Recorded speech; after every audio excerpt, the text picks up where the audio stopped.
The real way I think you actually achieve intellectual property protection is by innovating fast enough. If your rate of innovation is high, then you don't need to worry about protecting the IP because other companies will be copying something that you did years ago. And that's fine, you know. Just make sure your rate of innovation is fast. Speed of innovation is what matters. And I do say this to my teams like quite a lot, that innovation per unit time, as I go innovation per year, if you want to say it, like is what matters, not innovation absent time. Because if you wanted to make, say, 100% improvement in something, and that took 100 years or 1 year, that's radically different. So it's like, what is your rate of innovation? That matters. And is the rate of innovation, is that accelerating or decelerating? And a weird thing happens when companies get big is that most companies or organizations, the bigger they get, they tend to get less innovative. Not just less innovative on a per person basis, but less innovative in the absolute. And I think this is probably because the incentive structure is not there for innovation. It's not enough to use words to encourage innovation. The incentive structure must be aligned with that. That's fundamental. You need to work, depending on how well you want to do, and particularly if you're starting a company, you need to work super hard. So what does super hard mean? Well, when my brother and I were starting our first company, instead of getting an apartment, we just rented a small office and we slept on the couch. And we showered at the YMCA, and we're so hard up we had just one computer. So the website was up during the day, and I was coding at night, 7 days a week, all the time. And I sort of briefly had a girlfriend in that period, and in order to be with me, she had to sleep in the office. So work hard, like every waking hour. That's the thing I would say particularly if you're starting a company. And I mean, if you do simple math, say like, okay, if somebody else is working 50 hours and you're working 100, you'll get twice as much done in the course of a year as the other company. Rule number trend. So you may have heard me say that it's good to think in terms of the physics approach of first principles, which is, rather than reasoning by analogy, you boil things down to the most fundamental truths you can imagine, and you reason up from there. And this is a good way to figure out if something really makes sense, or if it's just what everybody else is doing.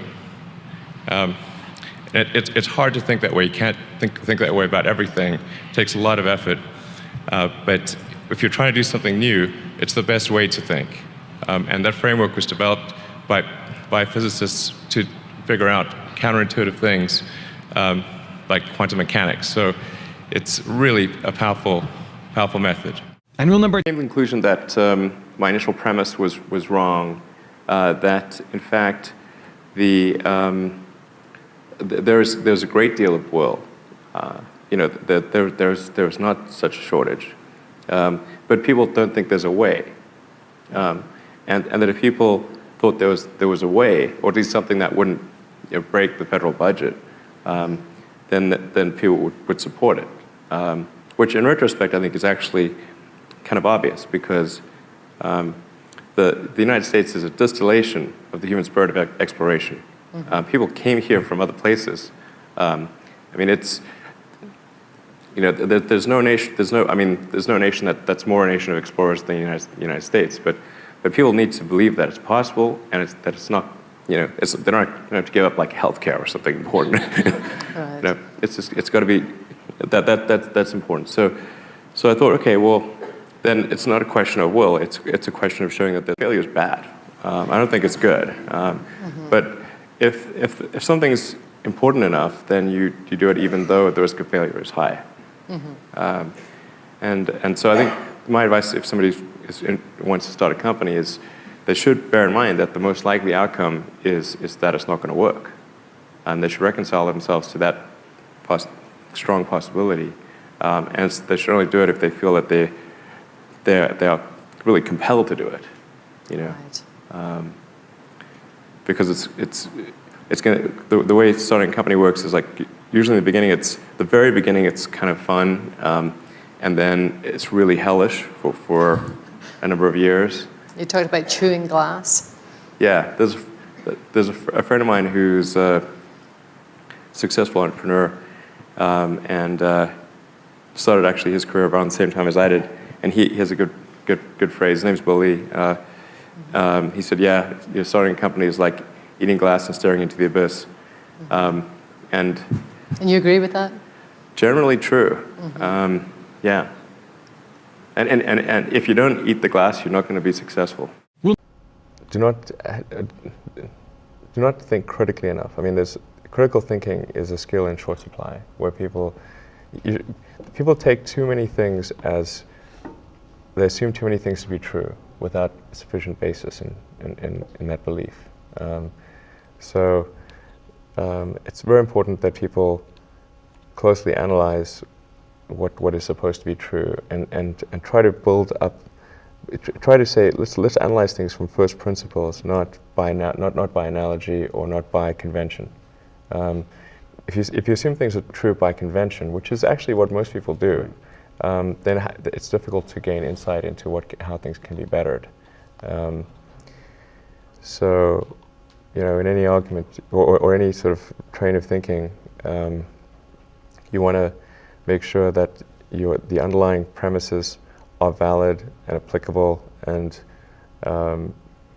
then in reaching a conclusion, that the conclusion you're reaching is necessarily driven by the underlying premises and the interconnection between those premises.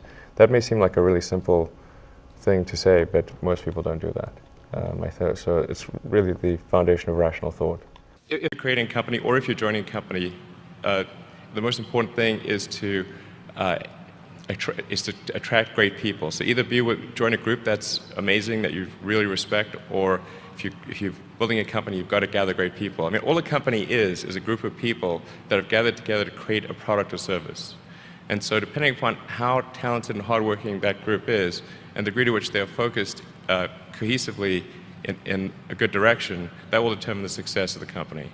So do everything you can to gather great people if you're creating a company.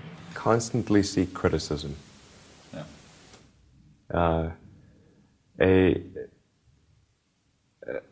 A well thought out critique of whatever you're doing is as valuable as gold, and you should seek that from everyone you can, but particularly your friends. Usually, your friends know what's wrong, but they don't want to tell you because they don't want to hurt you. So lift you up, sort of your. Yeah. So they'll say, "Oh, I want to encourage my friend, so I'm not going to tell him what I think is wrong with this product." Yeah. It doesn't mean your friends are right, but very often they are right, and you at least want to listen very carefully to what they say. And to everyone, you're looking for. Basically, you should take the approach that you're wrong. That you, the entrepreneur, are wrong. Your goal is to be less wrong. Don't just follow the trend. So you may have heard me say that it's good to think in terms of the physics approach of first principles, which is, rather than reasoning by analogy, you boil things down to the most fundamental truths you can imagine, and you reason up from there. And this is a good way to figure out if something really makes sense, or if it's just what everybody else is doing. It's hard to think that way. You can't think that way about everything. It takes a lot of effort. But if you're trying to do something new, it's the best way to think. And that framework was developed by physicists to figure out counterintuitive things like quantum mechanics. So